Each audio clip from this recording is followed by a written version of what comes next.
بسم اللہ الرحمن الرحیم اللہم ربی یسر ولا تعسر وتممہ علینا بالخیر وبک نستعین بحرمت سید المرسلین یا فتاح یا فتاح یا فتاح اللہم ربی یسر ولا تعسر وتممہ علینا بالخیر وبک نستعین بحرمت سید المرسلین یا فتاح یا فتاح یا فتاح اللہم ربی یسر ولا تعسر وتممہ علینا بالخیر وبک نستعین بحرمت سید المرسلین یا فتاح یا فتاح یا فتاح صلی اللہ تعالی علی حبیبہ سیدنا و مولانا محمد وعلی آلہ وصحبہ اجمعین برحمتک یا ارحم الراحمین۔ بسم اللہ الرحمن الرحیم۔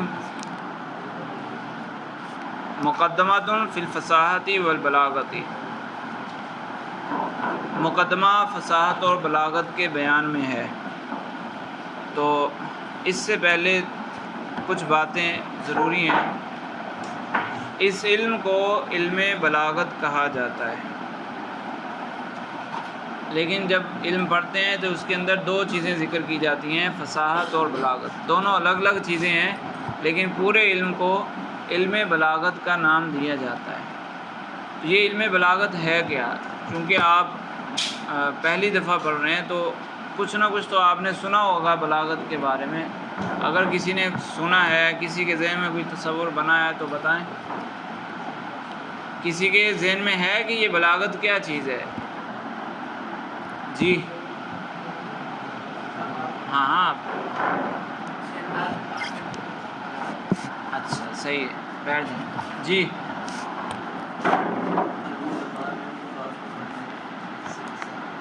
اچھا ٹھیک ہے جی۔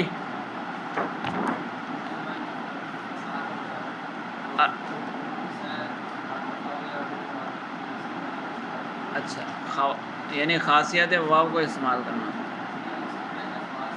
خواص کو سمجھنا، صحیح ہے ٹھیک ہے بیٹھ جائیں۔ اور کوئی ہے؟ جی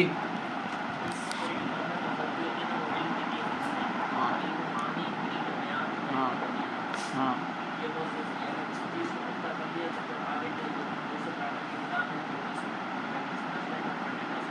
صحیح ٹھیک ہے بیٹھ جائیں۔ جی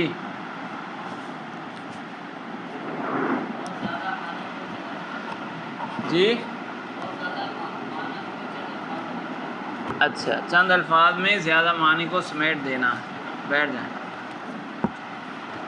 چونکہ یہ پہلی کتاب ہے علم بلاغت کی، تو اس لیے بلاغت کا تعارف ضروری ہے۔ پتہ ہی نہ ہوگا تو پھر پڑھتے رہیں گے تو فائدہ ہی نہیں ہونا کچھ، تو اس لیے تعارف اس کا ضروری ہے۔ پہلی بات تو یہ سمجھیں کہ بلاغت عربی زبان کے ساتھ خاص نہیں ہے۔ پہلی بات تو یہ ہے کہ بلاغت کسی بھی زبان کے ساتھ خاص نہیں ہے، یعنی اسی زبان میں ہو دوسری زبانوں میں نہ ہو، ایسا کچھ نہیں ہے۔ ہر زبان کے اندر فصاحت و بلاغت پائی جاتی ہے۔ انداز جدا ہو سکتا ہے، درجوں میں فرق ہو سکتا ہے، لیکن ہر زبان میں نفس فصاحت و بلاغت، یعنی بلاغت کیا چیز ہے وہ ہر زبان میں پائی جاتی ہے۔ جیسے ہماری زبان اردو ہے، تو اردو میں ہمارے عرف میں دو طرح کی لینگویج یوز ہوتی ہے، دو طرح اردو زبان بولی جاتی ہے۔ ایک کو بازاری زبان بولتے ہیں اور ایک کو مہذب زبان، سلینگ لینگویج ہوتی ہے نا۔ جو بازاری زبان ہے، جو ایک کم پڑھے لکھے طبقے میں بولی جاتی ہے، یا بازاروں میں جو ان پڑھ لوگ ہیں وہ ایک زبان بولتے ہیں، اور ایک کچھ مہذب معاشرہ، مہذب لوگ، پڑھے لکھے لوگ بولتے ہیں۔ تو وہ جو بازاری زبان ہے وہ تو بالکل درجہ اعتبار سے ساقط ہے، یعنی اس کا کوئی اعتبار نہیں ہے، وہ کسی کھاتے میں نہیں آتی زبان۔ جو مہذب لوگ استعمال کرتے ہیں زبان، پھر اس کی دو صورتیں ہیں، ایک ہے مہذب لوگ آپس میں بات چیت کرتے ہوئے جو بولتے ہیں، اور دوسرا جو کتابیں لکھی جاتی ہیں، اردو نثر لکھی جاتی ہے، اس میں کچھ الفاظ استعمال کیے جاتے ہیں، اور اسی سے ملتا جلتا جو مقررین خطاب کرتے ہیں، خطاب کے دوران الفاظ استعمال کرتے ہیں، ایک انداز اختیار کرتے ہیں۔ تو کئی لوگ ایسے ہوتے ہیں نا جن کا انداز بیان الگ ہی ہوتا ہے دیگر لوگوں سے۔ جو خطباء ہیں ان میں کوئی کس طرح بیان کرتا ہے، کوئی کس طرح، تو کسی کے بارے میں کہا جاتا ہے اس کا انداز بیان بہت اچھا ہے، مطلب اس الفاظ کا چناؤ بہت اچھا ہے، یہ جملے بہت زبردست بناتا ہے۔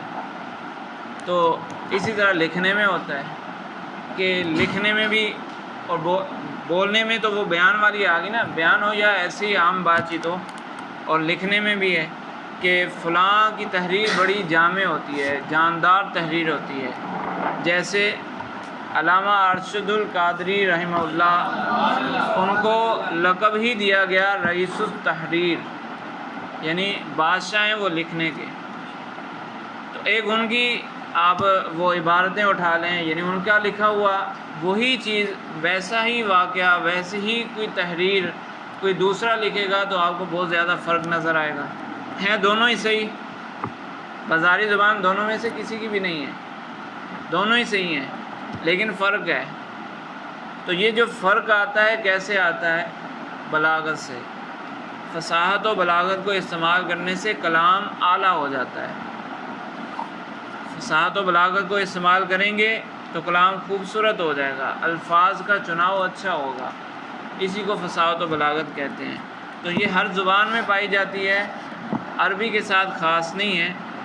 ہم جو پڑھتے ہیں وہ عربی کے ساتھ تعلق رکھتی ہے، یعنی یہ اصطلاحات ہیں یہ عربی میں استعمال ہوتی ہیں۔ کیوں؟ وہ اس لیے کہ تمام علوم و فنون پڑھنے کا مقصود قرآن و حدیث کو سمجھنا ہے۔ یہ جتنے بھی ہم صرف و نحو، منطق وغیرہ جتنے بھی علوم پڑھتے ہیں، ان سب کا مقصود کیا ہے؟ قرآن و حدیث کو سمجھنا، ٹھیک ہے؟ اور دنیا میں جو سب سے اعلیٰ کلام ہے، دنیا میں جو سب سے بہترین کلام ہے وہ ہے قرآن پاک۔ بلاغت کے اعتبار سے سب سے اعلیٰ کلام وہ قرآن پاک ہے۔ اس کے بارے میں لفظ استعمال ہوتا ہے قرآن کلام معجز ہے، معجز، جس طرح معجزہ بولتے ہیں نا، اسی طرح یہ کلام معجز ہے۔ کلام معجز کا مطلب ہوتا ہے کہ بندوں کو عاجز کر دینے والا کلام، اس جیسا کلام لانے پر کوئی بندہ قادر نہ ہو۔ تو قرآن پاک جیسا کلام کوئی نہیں لا سکتا، مخلوقات اس کے مقابلے سے عاجز آ گئیں، کوئی بھی اس کے مقابلے میں کلام نہیں لا سکا۔ تو یہ ہے کلام معجز۔ تو کلام معجز کیسے بنتا ہے؟ کلام معجز اسی طرح بنتا ہے کہ وہ بلاغت کے اعلیٰ ترین درجے پر پہنچ جائے، بلاغت کا سب سے اعلیٰ درجہ حاصل ہو جائے گا تو وہ کلام معجز ہوگا، تو وہ قرآن پاک ہے۔ تو جب بلاغت نہیں سمجھیں گے تو قرآن پاک کا جو درجہ ہے وہ کیسے سمجھ آئے گا، اور قرآن پاک جو معجز ہے وہ کیسے سمجھ آئے گا؟ تو قرآن پاک کے معجز ہونے کو سمجھنے میں معاون ہے علم بلاغت۔ اسی طرح قرآن پاک کے بعد جو بلیغ کلام ہے وہ نبی کریم صلی اللہ علیہ وسلم کی احادیث مبارکہ ہیں، تو ان کو سمجھنا ہے۔ ان کو بھی کیسے سمجھیں گے؟ جب فصاحت و بلاغت سے ہمیں واقفیت حاصل ہوگی۔ تو اس علم کا مقصد کلام کے درمیان فرق کرنا کہ کون سا کلام اچھا ہے، کون سا کلام اعلیٰ درجے کا ہے، کون سا بہترین ہے، کون سا کس 2-3 کلام آگے تو ان میں سے کس کلام کا کون سا درجہ بنتا ہے، ان چیزوں کو پہچاننا، اس لیے علم بلاغت وضع کیا گیا۔ تو اس علم کے اندر یہ جو آپ کا علم بلاغت ہے، جس کی پہلی کتاب دروس البلاغہ ہے، دروس البلاغہ ہو یا دیگر کتابیں ہوں، علم بلاغت مجموعہ ہے 3 علوم کا۔ علم بلاغت 3 علوم کا مجموعہ ہے، وہ پھر آگے ہم پڑھیں گے۔ ویسے میں نے آپ کو بتایا کہ فصاحت اور بلاغت 2 چیزیں ہوتی ہیں، دونوں کو ملایا جاتا ہے اور مطلقاً بلاغت کہہ دیا جاتا ہے۔ اسی طرح یہ جو 3 علوم ہیں، تینوں کو ملا کر علم بلاغت کا نام دیا گیا۔ کچھ نہ کچھ سمجھ آئی آپ کو کہ نہیں آئی؟ کچھ خاکہ ذہن میں بیٹھا کہ علم بلاغت پڑھنے کا کیا مقصد ہے؟ یہ بنیادی کتاب ہے، دروس البلاغہ بنیادی کتاب ہے، ابتدائی کتاب ہے۔ اس میں تعریفات وغیرہ جو لکھی ہوئی ہیں مختصراً لکھا ہوا ہے، تفصیلات نہیں ہیں، بہت زیادہ گہرائی میں بات نہیں کی گئی۔ تو اس کے اندر موجود تعریفات وغیرہ کو یاد کرنا انتہائی ضروری ہے، کیونکہ یہی آگے تک چلیں گی تعریفات۔ معمولی سا رد و بدل ہو سکتا ہے، لیکن وہ الفاظ کا رد و بدل ہوتا ہے، معنی کا رد و بدل نہیں ہوتا۔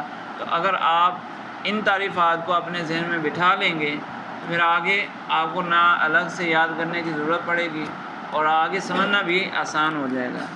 تو یہ پہلی کتاب ہے، اس لیے اس میں سمجھنا بھی ہے، انشاءاللہ ہم سمجھیں گے بھی، لیکن اس کے ساتھ ساتھ یاد کرنا زیادہ ضروری ہے، ٹھیک ہے؟ تو فرماتے ہیں مقدمۃ فی الفصاحت والبلاغت۔ فصاحت اور بلاغت ہوتی کیا چیز ہے؟ فصاحت اور بلاغت کا مطلب کیا ہے؟ مقدمے کے اندر جو ہم نے جیسے پڑھا، مقدمہ کیا ہوتا ہے؟ کسی بھی کتاب میں، کسی بھی علم میں مقدمہ کیا ہوگا؟ وہ اس علم کا حصہ نہیں ہوگا، کچھ اضافی باتیں ہوں گی جو علم کو سمجھنے میں معاون ہوں گی، ان چیزوں کو جمع کر دیا جاتا ہے مقدمے کے اندر۔ تو یہ مقدمے کے اندر اضافی چیزیں ہیں۔ علم بلاغت کا میں نے بتایا نا 3 حصے ہیں، 3 علوم کا مجموعہ ہے علم بلاغت، تو وہ پھر آگے شروع ہوگا۔ اصل علم جو ہے وہ آگے شروع ہوگا، یہ تمہیدی باتیں ہیں۔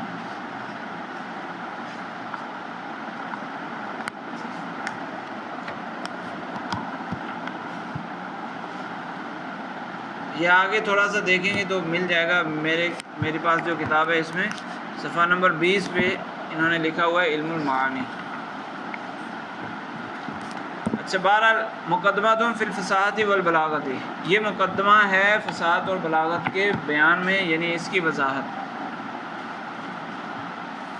اچھا، ہوتا یہ ہے کہ جب ایک چیز بیان کی جاتی ہے تو پہلے اس کی تعریف کی جاتی ہے، پھر اس کی تقسیم کی جاتی ہے۔ جیسے آپ نے نحو میں پڑھا کلمہ اور کلام، تو پہلے کلمہ کی تعریف کی، پھر اس کی تقسیم کی کہ 3 قسمیں ہیں، اسم، فعل، حرف۔ ایسے ہی ہے نا؟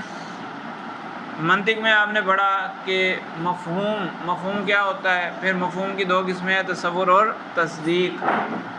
تو اسی طرح تمام علوم میں ہوتا ہے، یعنی جہاں بھی کوئی چیز ذکر کرنی ہو تو پہلے اس چیز کی تعریف کی جاتی ہے۔ اصول یہ ہے، قاعدہ یہ ہے کہ پہلے تعریف کی جائے اور پھر اس کی تقسیم کی جائے، صحیح ہے؟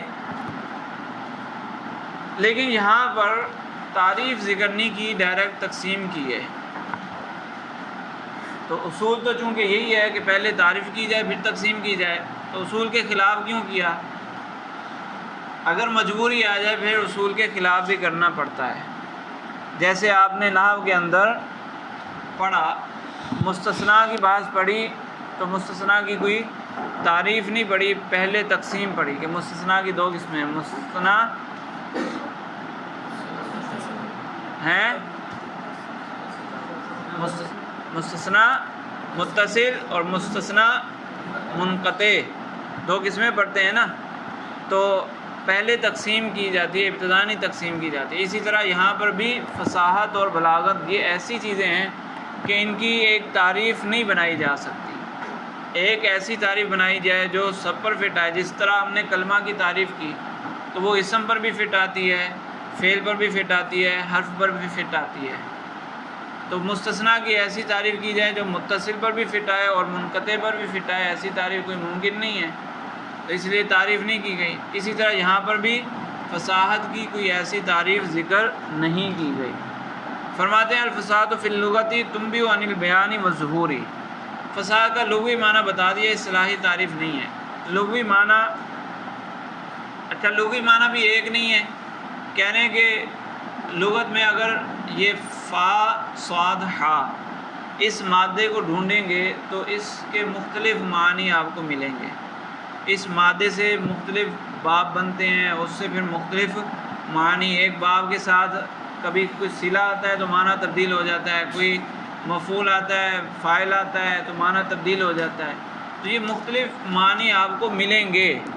لیکن اگر ان سب معنی میں مشترکہ بات نکالی جائے، ان سب معنی میں ایک مشترکہ بات نکالی جائے، بنیادی چیز جو سب میں پائی جاتی ہے وہ کیا ہے؟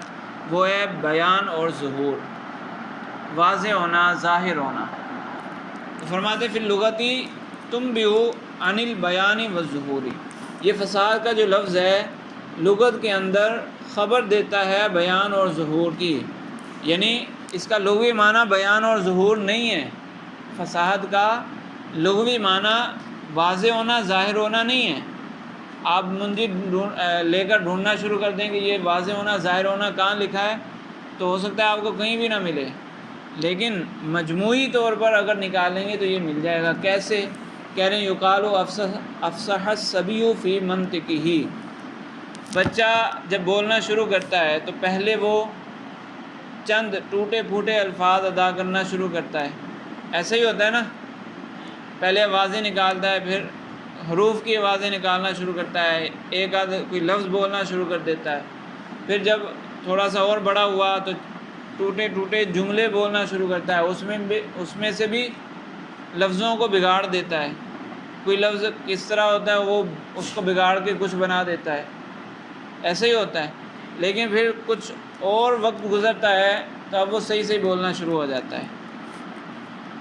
جب وہ صحیح بولنا شروع ہو جائے تو اس کی بات کی سمجھ آنا شروع ہو جائے، وہ بولے اور اس کی سمجھ آنا شروع ہو جائے، تو عرب لوگ ایک محاورہ استعمال کرتے ہیں، وہ کہتے ہیں افصح الصبی فی منطقہ، افصح الصبی فی منطقہ، وہی مادہ آ گیا فا صاد ہا باب افعال سے، افصح الصبی فی منطقہ، یعنی بچے کی بات سمجھ آنا شروع ہو گئی۔ اب اس میں واضح ہونا، ظاہر ہونا سمجھا جا رہا ہے۔ سمجھ کیوں آنا شروع ہو گئی؟ کیونکہ اس کا کلام واضح ہو گیا۔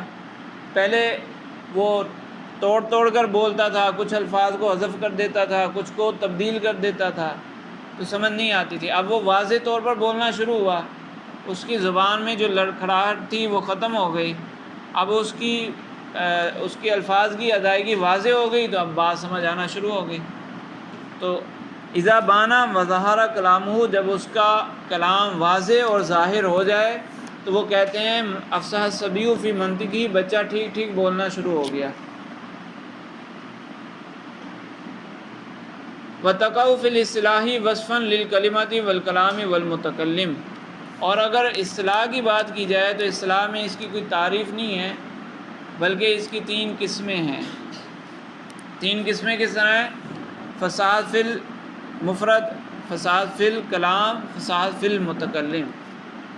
فصاحت مفرد کلمہ کہہ لیں یا مفرد کہہ لیں، فصاحت الکلمہ، فصاحت الکلام، فصاحت المتکلم، تو تینوں کی پھر الگ الگ تعریفیں ہیں۔